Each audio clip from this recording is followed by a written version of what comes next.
Hi అండి, ఆఫ్రికాలో మీ తెలుగు అబ్బాయిని. చాలామంది జాబుల కోసం ఆడవారైతేనో మగవాళ్ళైతేనో పిల్లలైతేనో పెద్దలైతేనో చాలామంది బయటికి జాబుల పర్పస్ అయితేనో స్టడీ పర్పస్ అయితేనో చాలామంది బయటకు వెళ్తున్నారండి. సో వాళ్ళందరూ ఎలా ఉన్నారు ఏంటి అనేది తెలుసుకోవాల్సింది ఇంట్లో వాళ్ళే. వాళ్ళ దగ్గర డబ్బులు ఉన్నాయా, ఎలా ఉన్నారు ఏంటి అని చెప్పేసి మీరే కనుక్కొని ముందుకి నడిపించాలి. ఎందుకంటే వాళ్ళు చాలా అబద్ధాలు ఆడుతున్నారండి. వాళ్ళు చాలా బాధల్లో ఇరుక్కుని ఉన్నారు. సో వాళ్ళని బయటికి రప్పించాలంటే మీరే చేయాలి. ఓన్లీ ఇంట్లో వాళ్ళ వల్ల సాధ్యమవుతుంది.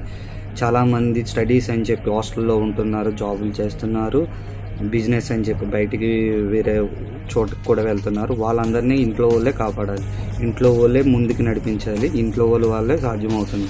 వాళ్ళకి అన్నీ తెలుసు అని చెప్పి మీరు అందరూ బయట ఇంట్లోంచి వదులుతున్నారు, కానీ వాళ్ళందరూ అక్కడ ఎన్ని సఫర్ అవుతున్నారు మీకు ఇంట్లో వాళ్ళకి చెప్పట్లేదు.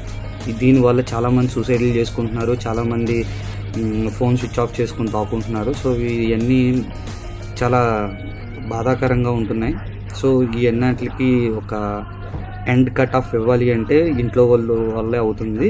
సో మీరు ఎక్కడున్నా, మీ పిల్లలు ఎక్కడున్నా, మీ స్నేహితులు ఎక్కడున్నా, మీ రిలేటివ్స్ ఎక్కడున్నా మీరు వాళ్ళని ముందుకు నడిపించాలి అంటే మీ వల్లే సాధ్యమవుతుందండి. చాలా తప్పుడు మార్గంలో నడుస్తున్నారు అంటే వాళ్ళు ఫేస్ చేసే ప్రాబ్లం వల్ల తప్పుడు మార్గంలోకి వెళ్తున్నారు.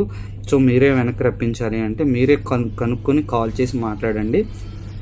ఎంత డబ్బులు అవసరమైనా, ఎన్ని బాధల్లో ఉన్నా మీరంతటి మీరే వాళ్ళకి కాల్ చేసి అడగండి. వాళ్ళైతే చెప్పలేరు. చాలామంది అందుకే సూసైడ్ చేసుకుంటున్నారు.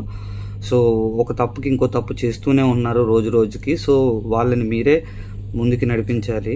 సో ఆ తప్పులన్నీ మానిపించాలి అంటే ఓన్లీ ఇంట్లో వాళ్ళ వల్ల అవుతుంది.